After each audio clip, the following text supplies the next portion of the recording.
Uma investigação que começou em 2018, avançou ao longo dos anos, descobriu um esquema cercado de suspeitas de desvios de verbas e lavagem de dinheiro, virou acusação formal e depois acabou anulada pela Justiça. Uma investigação que se ramificou e atingiu um novo alvo, uma pessoa da mesma família, sobre a qual paira a sombra de um caso que tem nome simpático, mas consequências nada lisonjeiras à coisa pública: as famigeradas rachadinhas. Eu sou Conrado Corsaletti e este aqui é o Durma com Essa, o podcast de notícias do Nexo.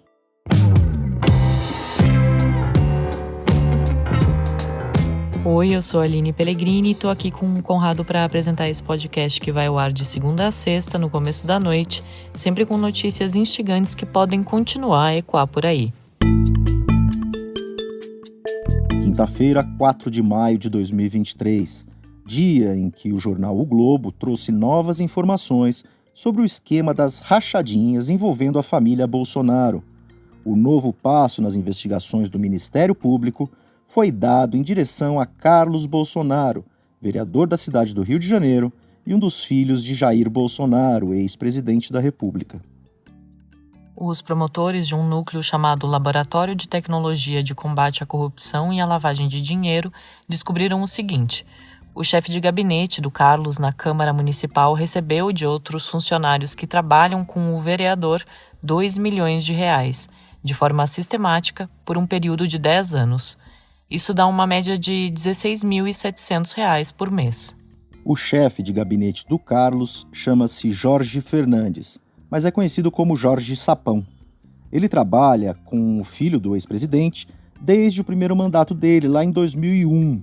O Fernandes virou chefe de gabinete em 2018. Foi nesse ano, aliás, que veio à tona o escândalo das rachadinhas envolvendo a família Bolsonaro. A rachadinha, não custa lembrar, funciona assim. Um funcionário de gabinete, em alguns casos fantasma, ou seja, que nem aparece para trabalhar, recebe o salário, pega a parte dele ou ele inteiro e devolve para um operador ou laranja. Essa devolução pode ser por meio de depósitos em conta ou por meio de saques em dinheiro vivo, depois repassados para o operador. Os dados levantados pelos promotores mostram um repasse de dinheiro picado de 6 funcionários para o chefe de gabinete do Carlos entre 2009 e 2018. No caso aí, o chefe de gabinete, o Jorge Fernandes ou Jorge Sapão, é apontado pelo Ministério Público como o operador do esquema. Segundo os promotores, o chefe de gabinete usou contas pessoais para pagar despesas do Carlos.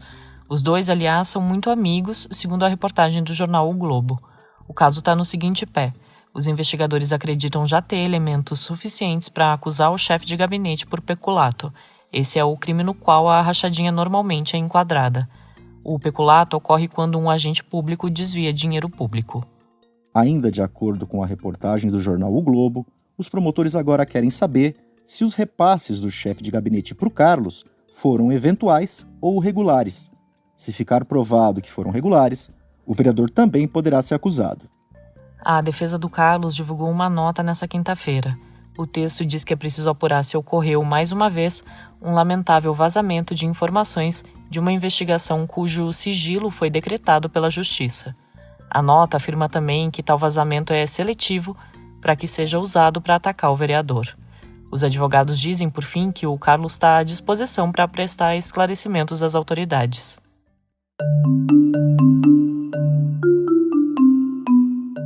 O caso das rachadinhas veio à tona em 2018, depois que o Jair Bolsonaro foi eleito presidente da República. A Polícia Federal realizava investigações na Assembleia Legislativa do Rio de Janeiro quando se deparou com o esquema no gabinete do Flávio Bolsonaro, filho mais velho do agora ex-presidente. O caso então foi repassado para as mãos dos promotores que atuam no âmbito estadual. No ano seguinte à eleição do pai, o Carlos também entrou no radar do Ministério Público. As suspeitas de rachadinha chegaram ainda até o Jair Bolsonaro, quando ele atuava na Câmara dos Deputados. As suspeitas então apontam para os gabinetes de Jair, como deputado federal, de Flávio, como deputado estadual, e de Carlos, como vereador. Alguns fatos sugerem se tratar de um esquema interligado. Funcionários que trabalhavam para o Jair passaram também pelos gabinetes de Flávio e Carlos.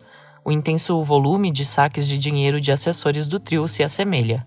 A família tem também uma prática cercada de questionamentos: a compra de dezenas de imóveis.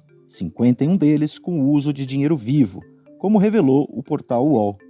Por fim, os gabinetes de Jair, Flávio e Carlos abrigaram pessoas suspeitas de atuar como funcionários fantasmas. Uma das mais notórias é a Val do Açaí, que era registrada em Brasília, mas trabalhava num comércio a 50 quilômetros do centro de Angra dos Reis, no Rio. Existem ainda evidências de compartilhamento entre a família Bolsonaro de uma figura já bastante conhecida do noticiário, o Fabrício Queiroz. Segundo o Ministério Público, ele operava a rachadinha como chefe de gabinete do Flávio na Assembleia. Ele arrecadava o dinheiro e repassava. Cheques seus foram achados na conta da ex-primeira-dama do país, Michele Bolsonaro. Por causa do volume de provas, os promotores investiram primeiro nas suspeitas envolvendo o Flávio Bolsonaro, que já tinha deixado a Assembleia do Rio de Janeiro e virado senador. O Ministério Público chegou a denunciar, em 2020, o primogênito do então presidente da República. Ele foi acusado de peculato, lavagem de dinheiro e organização criminosa. A partir dali, o caso virou um imbróglio jurídico. O vai-vem de decisões acabou com a anulação das provas contra o Flávio e contra o Queiroz. O Superior Tribunal de Justiça considerou em 2021 que as decisões tomadas ao longo das investigações não deveriam ter partido da primeira instância judicial, porque o filho mais velho de Bolsonaro tem foro privilegiado. As investigações sobre o gabinete do Carlos continuavam paralelamente. Naquele mesmo ano de 2021, a Justiça quebrou o sigilo telefônico de 11 ex-funcionários do vereador. Por ocasião da decisão, o portal UOL entrevistou o então deputado federal Alessandro Molon, adversário dos Bolsonaro, que falou sobre a intrínseca relação entre os gabinetes de Jair em Brasília e de Flávio e Carlos no Rio de Janeiro. Parece que funcionavam meio que como filiais, né? Tudo indica que era mais ou menos o mesmo esquema e talvez até gerenciado de forma unificada, de forma concentrada, né?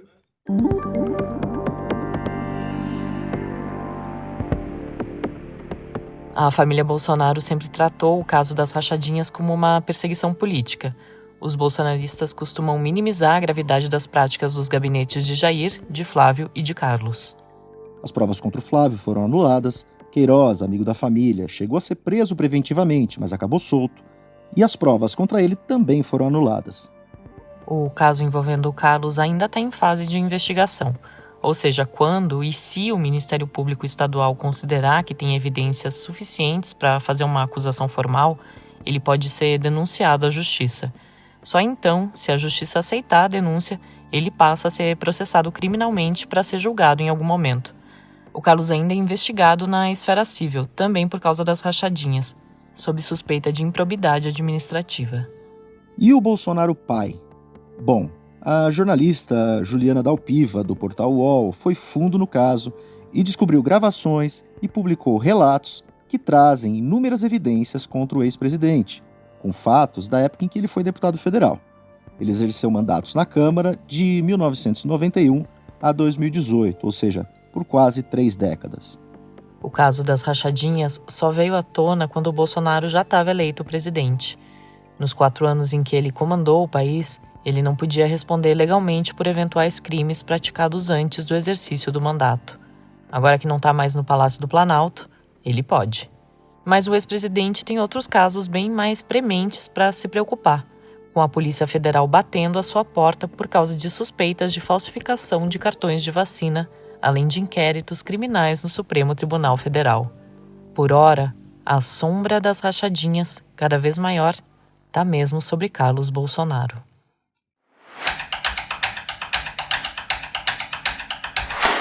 O presidente Luiz Inácio Lula da Silva está enfrentando dificuldades no Congresso.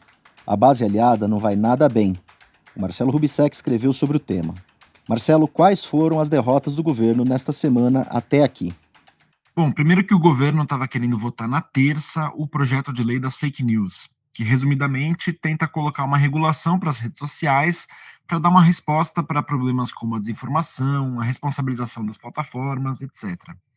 A votação acabou sendo adiada porque não tinha voto suficiente para o texto passar.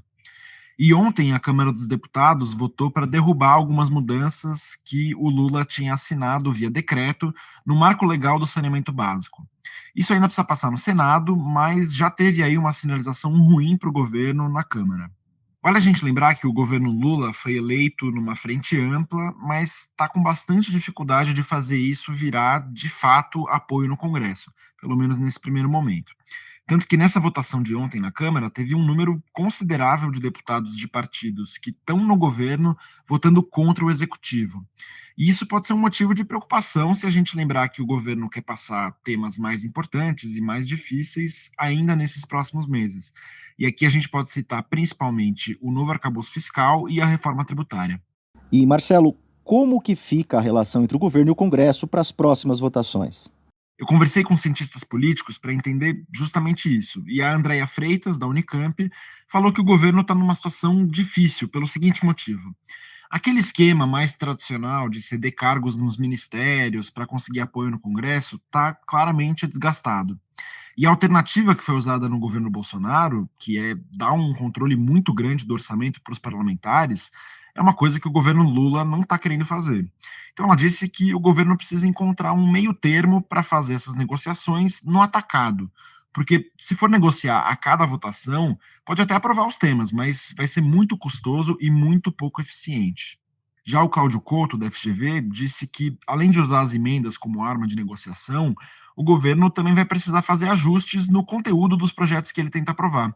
Isso por um motivo relativamente simples. O Congresso é majoritariamente de direita. Então, segundo Cláudio Couto, mesmo se o governo tiver uma ótima relação com o Congresso, uma ótima articulação, ele não vai conseguir aprovar pautas muito de esquerda. Então, ele provavelmente vai ter que acabar se adaptando a isso e, curiosamente, de acordo com o professor da FGV, o arcabouço fiscal é um tema que até que está bem alinhado com essa visão econômica mais conservadora que é compartilhada por boa parte do Congresso. O texto do Marcelo você lê em nexojornal.com.br. No site, você acompanha tudo o que a equipe do Nexo produz diariamente. Tem notícias rápidas que te ajudam a entender o que está acontecendo no Brasil e no mundo. Tem textos de profundidade explicando os temas mais importantes do dia. Tem colunas de opinião. E tem gráficos que destrincham dados das mais variadas áreas. Como você sabe, o Nexo é um jornal independente, por assinatura e sem publicidade. Para ter acesso a tudo isso, apoiar o Durma Com Essa e ainda receber newsletters exclusivas, é só fazer sua assinatura. Tem um link com desconto para você na descrição deste episódio.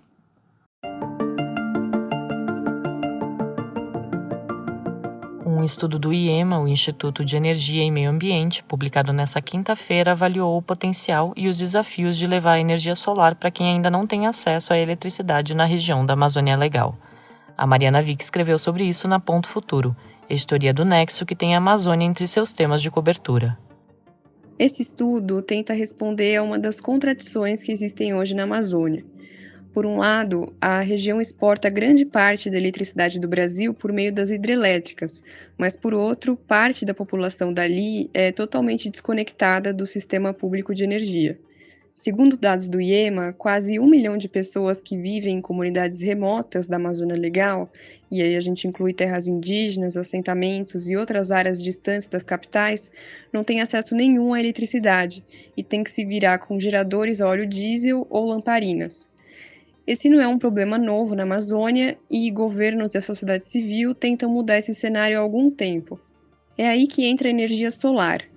O estudo explica que essa tecnologia é adequada para as regiões remotas da Amazônia porque ela pode ser gerada a nível local, não emite poluentes e ruídos e exige pouca manutenção. A geração de energia por meio dos chamados sistemas fotovoltaicos autônomos, aliados ao uso de baterias para armazenar energia durante a noite, pode eliminar a dependência das comunidades da região da rede elétrica pública, que quase não chega lá, e de combustíveis poluentes como diesel. Comunidades que instalaram esses sistemas nos últimos anos têm tido resultados positivos. A pesquisa que foi lançada nessa quinta traz alguns números mostrando o que precisa ser feito para universalizar esses sistemas na Amazônia e falar também de alguns desafios para a implementação. O texto da Mariana você pode ler em nexojornal.com.br/Ponto Futuro.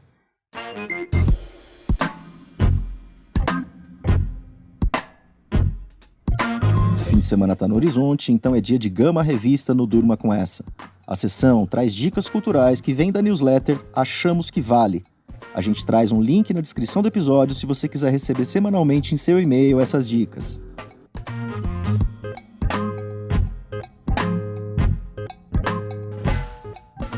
Olá, aqui é Isabelle Moreira Lima, editora da Gama Revista.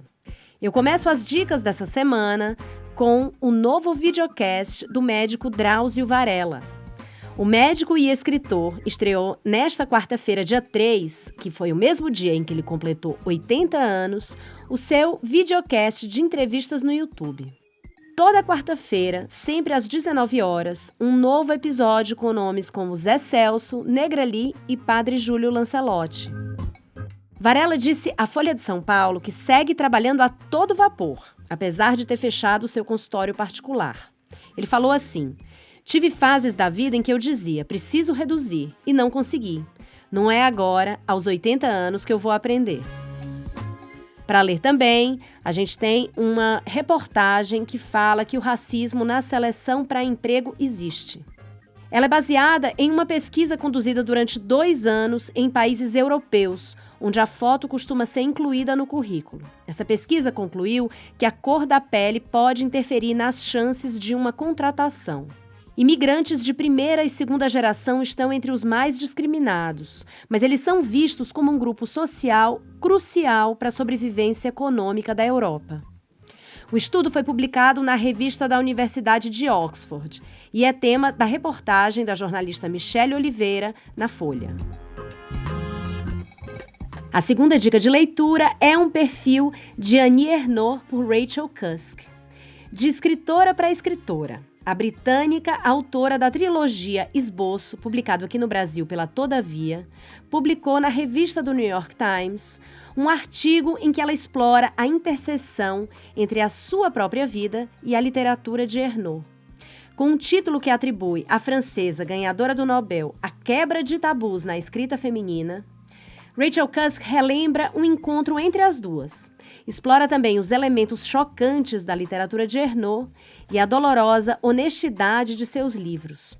Ela fala ainda da fragilidade do corpo sobre o qual a autora construiu o seu império.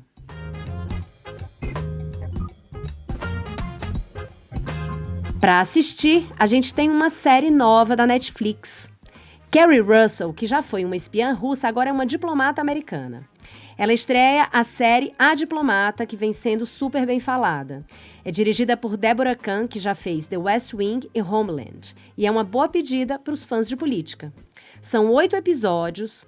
Neles, a gente acompanha Kate Weiler, que é a Kerry Russell. Ela é uma nova embaixadora dos Estados Unidos no Reino Unido e se vê em meio a uma grave crise internacional, enquanto vive ela mesma um momento conturbado no casamento. Já tem 2ª temporada confirmada. Para terminar e para animar, a gente tem uma dica para ouvir. É o novo álbum da Jessie Ware. Depois de What's Your Pleasure, que foi o álbum dela lançado em 2020, quando estava todo mundo trancado pela pandemia, e ela fez esse grande disco de pista, a expectativa era muito alta sobre a nova aventura dela. Mas eis que agora Jessie Ware entrega novos hinos disco e house também, e se firma como um dos nomes mais quentes quando o assunto é pista de dança. O álbum, que chama That Feels Good, talvez precise de mais de uma audição, mas depois ele vai colar como chiclete. E tem uma produção impecável em que cada instrumento aparece na hora certa.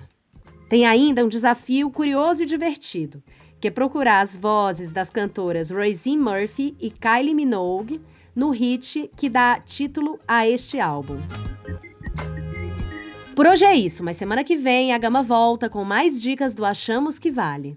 No site da Gama e assinando as nossas newsletters, você pode conferir as nossas dicas semanais. Até semana que vem!